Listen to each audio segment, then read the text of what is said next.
When you see pictures of horses, and, you know, you see videos, they always show you when the leg was wild, you know? The inner shoulder always should have room to come to your leg. Yeah. We don't want to have that way, that shoulder go away from the weight. We want it to go to the weight. And that is what makes all that expression, yeah?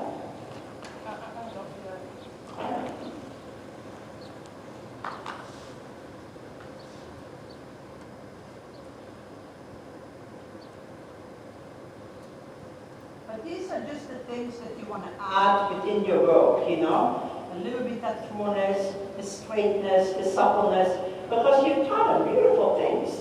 You know, he just has to add that gymnasticizing to that level now. You know, there's a basic within each level.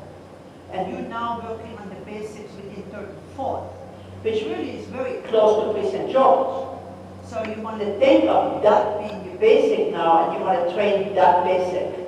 You know, that basic of fullness, that basic of straightness, that basic of suppleness, that basic of engagement. There's a difference than second level.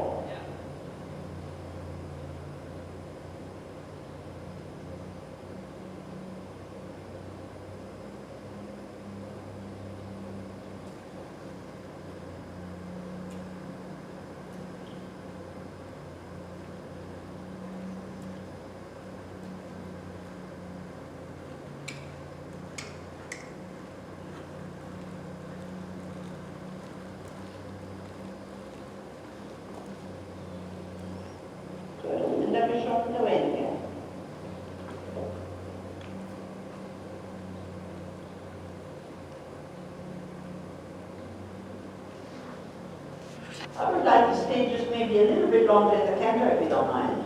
Yeah, that's fine. So when I'm carrying the whip, should it be on the right line or the left line? You know what? You use the whip where you need it. Where I need it. You know, we always say the whip should be on the inside, because that's the hind thing we always talk about engaging.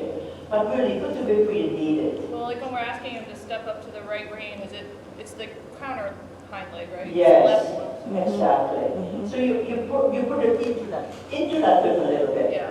You know, it's you use it where you need it. That's what the whip is for. You know, in general, every classical book says the whip is on the inside because the inner hind leg has to be engaged in whatever, but really you carry the whip where you need it. The whip is a helpful tool to the leg. So that's where you use it. You know, that is what it's about, because the whip is an artificial aid. You know, you just help what you need to do with your horse. That's what I think you should keep it, yeah? Yeah.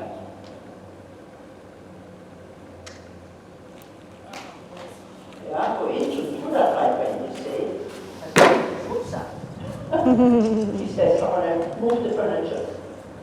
So, but again, you have to stay true. When you touch the counter, you should say, don't grab me, I don't want to. But be careful. You don't want to create a negative reaction. You want to make them realize that his negative reaction is what we don't want. That's it. But you try it. That's it. Good job, excellent. But believe me, I'm not stopping you from correcting and training because you do good enough. You have enough skill there, so you do it. Keep them through on that right and say no bracing, and then you have to let go of it a little bit. Because he can if you don't. The half halt is always finished after you're able to let go of it a little. But letting go doesn't mean you try to dance it. It's just you stop asking. There, good. That is it. Now stay straight ahead. And see that you can keep that type of canter, but keep it. Don't change it. Canter. So you have to literally ride every stride flat, yeah? Canter that. Yes, canter that. Sometimes it's harder to do nothing. You know, the canter all the way around the ring with the same canter. That is not easy. Right? We say, no. And when you're turning, make sure, when you're turning, he follows the rein, but he still stays with you outside aiding. And you stay sitting a little left, don't push him away from the left too far, and he runs through it. You should be able to flex the pole a little left or right even though you go straight ahead. It should be easy. But when you do it, you don't want him to go low, you just want him to come with you. Do you understand? Yeah. That is what I want you to understand. Flexion has nothing to do with the bend on the foot. Yeah. Flexion is only by the ears. That's perfect. You got it? That is what I want. Awesome. There you go. That is perfect. Look, I can't go. Watch it. You already released them off your seat there, Bethany. You see that you came around there. Yeah. So you know, you have this really gorgeous canter here, and then you came down and you did this. You know, and in that moment, that whole horse kind of sunk. Like you all of a sudden you're going down the hill. Yeah. You have to ride each step like you stays up the hill. Even though you release this, but he stays up there. But if you do this, then you're telling him to go down. Okay. Understand? Yeah. Good. You want him to stay in that center. You have to know that your core, your really good position, you can hold the same collected canter, putting yourself upright and relaxing your, but you have not, you can do that there. Canter, that's not a good enough canter for you. He's cantering a little on the shoulders. You train the hind leg, come. Move the hind leg. There you go, that's enough. Keep the hind leg working. And then say subtle front. But the front has to be subtle. The hind leg can then carry it. Keep that canter now. That canter you can release on your own. But you sit up and release means you could let go of the bit momentarily. But he does not change positions. So your hips still rise them up. Your legs still ride the hunches forward. That is collection for your pirouettes. That is your pirouette canter. You go to that bit. And now make that canter a little tiny bit bigger, but in front of you uphill. That's it, right? The collection of your hind leg, Bethany. That is more where you have to go to. So you have to say, I stay up and forward, here's the contact, go there. Yeah, keep your own core up and you say, no, I don't want you. For 1 second. Yeah, but wait a minute. You say, stay there, stay active. Can you let go and get back? And ride the hind leg. That's it. Can you let go? But ride your hind leg. That's the idea. You come back a little forward, but your brain stays. Both brains stay the same. That's it. He needs to know that that bit can release a moment. He stays in the same collection. Awesome. And then you just tighten it there. But you stays there. You keep riding the hind leg. Awesome. Yes. That's right. Catch it. But you have to ride. You have to put the hind leg always under that shoulder.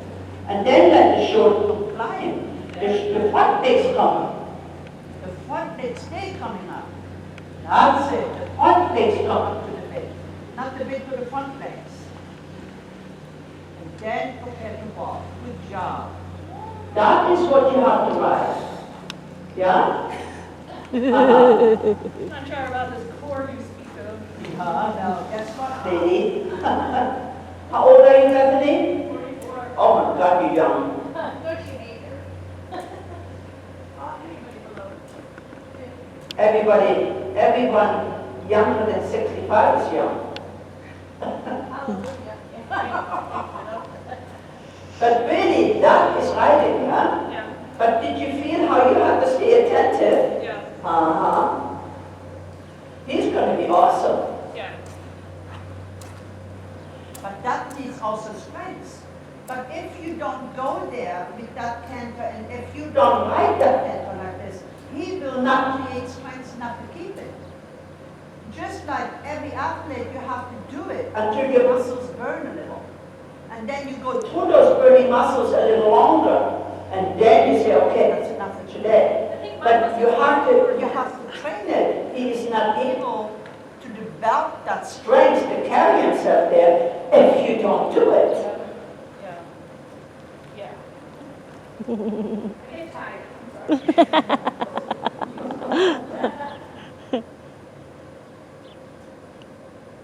But really, for his age, he's amazing. Hear that, Lloyd? You're amazing. Did he turn 6 this year? Yes. Oh, it's awesome. You're not going to the Festival of Champions, are you? No, like the timing for the horse shows is really hard in Tennessee for the, getting ready. And he comes back from Florida in April. Oh. And it's too. We decided to go for the third level regionals and nationals rather than. Mm-hmm. But really, what you should do is maybe he's 6 now. Next year he could go to the 7-year-old test. Yeah. As a young horse 7-year-old test. Mm-hmm. It's really a lot of fun. Mm-hmm. I judged it in, where the hell was I? Somewhere in the East Coast there, somewhere. But I had some 7-year-olds in front of me, oh my God. Yeah. I mean, a few beautifully written 7-year-olds, which was lovely to see. The 5-year-olds were a little problem. but some 6-year-olds which were good. But really, he would do pretty well, Okay, shorten your ring one more time. Do we have no more time? Do we have one more time? Yes. Yeah. Now let's go a little bit back to the trot. And I really want you to think about that. I want you to write that trot. Yeah? I really want you to write quality trot. You stay straight, make them put a little, no, stay straight ahead. Do little half steps, just a tiny bit. Say, come. And don't worry if he's perfect yet, but let the shoulders go straight. Let the shoulders be straight ahead.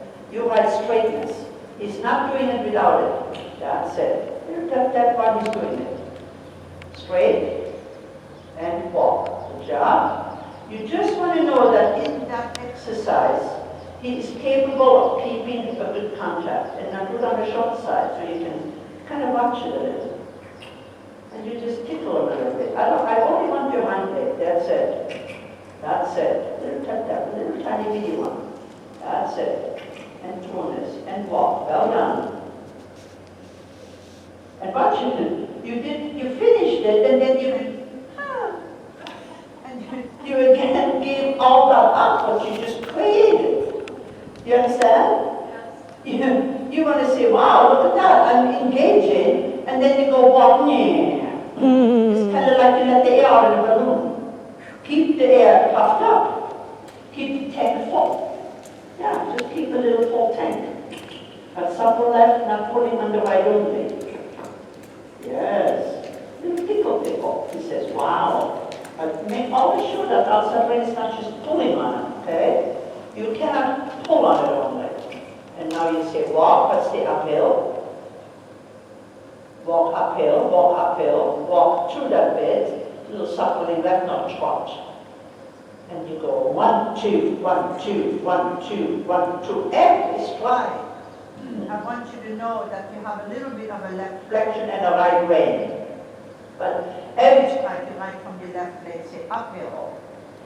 And do a little tiny half halting in between. So you, again, think of that little piaffe verb, just a little half halting action with your leg on the front and the left. Don't push the hunches to the right. Just keep them looking straight. Half halt a little bit. You can't ride it. Half halt is not the stuff. A half halt is a rebalance. See, we balance on the hunches. We balance on those hunches every step. Every step. That's it. Every step. Every step. A little tiny tickle on the inner leg. So the rib cage on the inside is standing up. Rib cage. Yeah. Rib cage. Right it. Keep the shoulder nice and organized. Yes, that's beautiful. That's it. Keep it on both sides. You want to feel like it draws a little on you without pulling. Change rein. Stay uphill. Yes. And come back. But come back with your seat gaze. Sit, sit, sit, sit. And again, keep your outside leg on that horse. Sorry. Sorry? Oh. And sit up a little bit. No hunching, Bethany. Yeah. Think about your hips. It's always staying there by your hands. It's the hand and the hips stay connected to each other. Go there, stay there. Keep the base up, keep the ears up, and go there. Yes, a little tap tap with your leg, just a little one, that's good enough. Good, this action is fine. Yes, that's it. That's it, and now turn on from that. And you go, okay, and 1, 2, 1, 2. Yeah, and now you come back a little again, that's fine. And touch them a little bit behind you with your whip, just on the cool. Little teeny weeny. That's it, little teeny weeny weeny. On top of the coop a little bit. There you go. Just a little on top of the coop. That's it. Keep it supple like this on the right. Little top of the coop. Yeah. Now go straight ahead and just say, okay, now let's start to come and trot. Good enough. Don't chase it so the hind leg doesn't get lost. You want to close them all the time, but let the shoulder grow. That's it. Let the shoulder grow. Now on the short side, do that little hop steps again. Touch them a little at the cool. Touch them. So the touch just gets there. You go. Yeah, right. That. Touch, touch. And now let that become your top again. Into the big. First, touch, touch, touch. And now say, okay, 1, 2, 1, 2. There you go. Now you come back. And then in a little connection. And that's enough. But tap a little on the inside and let you stays with that. And now you say trot, trot, trot, and you swing. You sit on that pause. Don't throw your arms around. Sit on that. Raise your core. Perfect. Wow. That looks gorgeous. Keep it. That's beautiful. Now Pass to the right. and trot, trot, trot. Just keep that same trot, go trot, big trot. The same trot. Touch him a little on the inner hind leg. That's it. And a little half hop. Touch him on the inner hind leg. Now you have the expression. Gorgeous. And walk. Long way. You see Now, Yeah, that was. understand? Yeah. You have to make those feet a little more alert. Yeah, because that then, Yes, I know you did it. but that made you You have a horse up in front of your core. Yeah. I mean, that was awesome. I felt that from that one. Oh my God, There was a beautiful trot. I mean, his shoulders were up, yeah? And that is really where you want to go to now, yeah? But that needs working like this for him to be able to hold it longer and then a little longer and then a little longer, just like you do. you do. Yeah.